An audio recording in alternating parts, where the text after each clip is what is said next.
Hi folks, have another brief car repair on the Mercedes ML320, the 1999.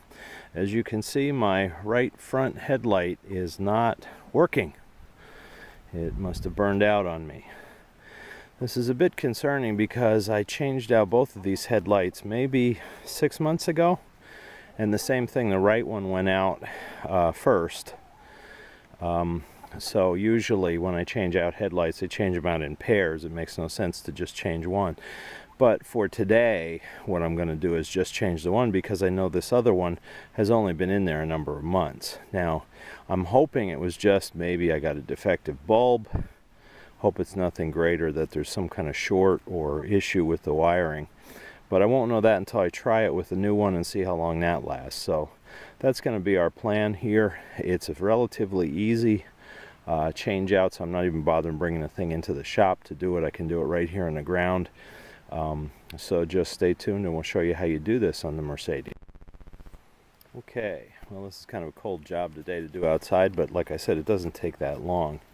Now typically when I would change out a car headlight, I just work from the back. As you can see here, the headlight housing has this framing member across here, this piece of steel across here, and if you try to reach in behind, it's kind of dark in there, but it's hard to get a hand down in there to get at it. So what's just as simple to do, even though it takes a little bit more time, is to just pull the whole housing off. Now, first thing you need to do with that is, if you look here, this is a trim piece, a small trim piece here that holds the bottom of the headlight in place. And all you have to do in the back of this end is you squeeze this, let's see if I can do this easily with one hand. Hang on, I might have to do it with two hands, but it's connected on this side and then it just hooks in on the other side there. So let me use two hands to do that and I'll show you when it comes off. But you just basically squeeze it and pop it loose, and then you can get at, there are just three small screws or bolts, not screws, I'm sorry, three small bolts and nuts, 10 millimeter, that's why I have my 10 millimeter ratchet there, or socket with my ratchet, to take them off. So let me do that. I'll take the trim piece off and then I'll show you how easy it is to get the whole housing off. Once you do that, you have complete access to the back of the housing, and it's easy then to pop the bulb in and out. Okay, as you can see, the trim piece is now off. See, it just clips around this piece of plastic here. Just to have to unsnap it, I had to push down from the bottom and push down from the top, not squeeze it together is how it came. And then it just tucks in right to this side. If you look here, it's very kind of poorly designed because it's very fragile. There's just these little clips, and in fact the lower one here, as you can see, has been broken off.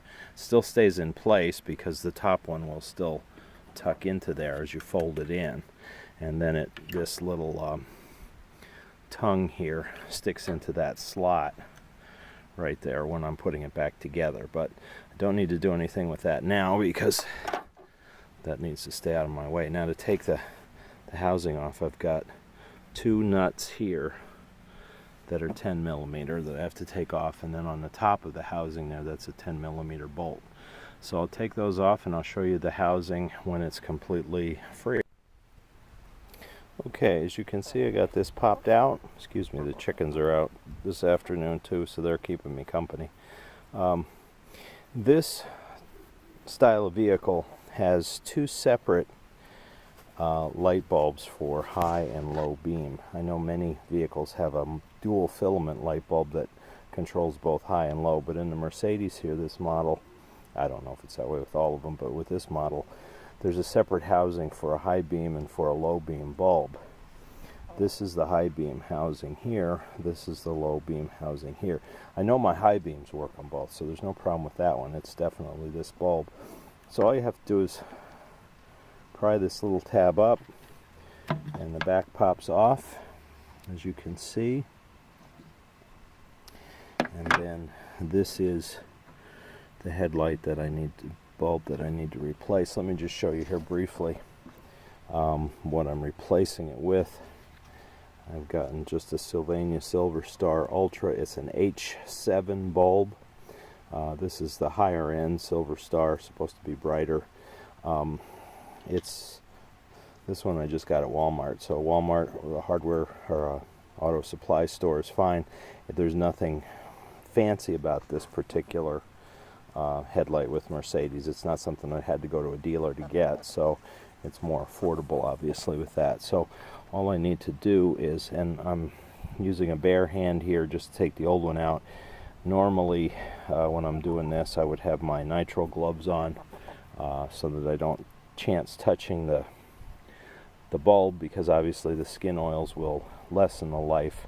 I know when I changed this before I did, and tonight before as soon as I take this one out, I will put my other glove on, so at least I'm not touching it with my bare fingers. But they always tell you that. So all you have to do is just basically squeeze this to release the catch here that holds the, get this off the, there, catch that holds it in place. And then you can pull it right out, if you see that. And then this just actually plugs right in. Let me see if I can pop this off easy for you to see. I don't know if I can do this one-handed. It doesn't twist in. This part stays in the car. It's not a single snap-on piece like some others. They're just two prongs here that plug into that. And you can see it is burned out. You can see the black scoring there in the bulb. So it did definitely burn out. It wasn't an issue where it was just a bad electrical connection. Now what made it burn out, I'm not sure. Alright, I'm going to need two hands to pull this off. And then what I'll do is I'll put the new one right in. Oops, excuse me. As you can see in there, it just has the two, actually it's just a two-prong plug. So it's fairly simple to put in. So I'll come back to you when that's done, since it's easier to do it with two hands than one. Okay, as you can see, I now have a working headlight. So again, all I have to do is, to finish this, slid it back in. When you're sliding the housing in, keep in mind that on the bottom side of the housing there are two small circular openings that the studs where the nuts fasten to on the bottom have to slide through the plastic housing. It's like a little hole, two little holes or two little tunnels. They have to slide the housing through onto those studs so it goes back easy for you.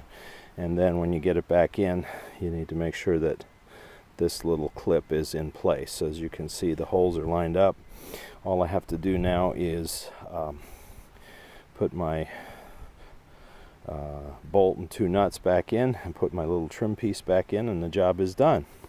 So I'll show you that when it's absolutely complete, and then we'll wrap. Alright, there we go. We're completely done. Everything's back the way it was. I'm not worried about the aim of the headlights because the bolts only, or the nuts and the bolt only go in one way, so the housing has to be back in the exact same location it was. So that's not going to be a problem. And this hopefully solves my problem with this. I hope I don't need to change this out again in a number of months. I'll be worried about maybe there's some other electrical problem going on here, which it's a 1999, who knows, but hopefully it was just a bulb that either got damaged or was defective or something, but and that happens, of course. So this was a quick outdoor car repair, and according to the thermometer in my car, it's a balmy 26 degrees Fahrenheit out here. So not the most pleasant time of the year to do this, but at least I did it now when it happened, and it didn't happen to me, say, mid-January when it's -2 with wind chill of -17 or something like that. So we should be good to go, and I hope this helped you with if you have to change any out. It's a very simple job with this. So thank you for watching, and please subscribe to our channel.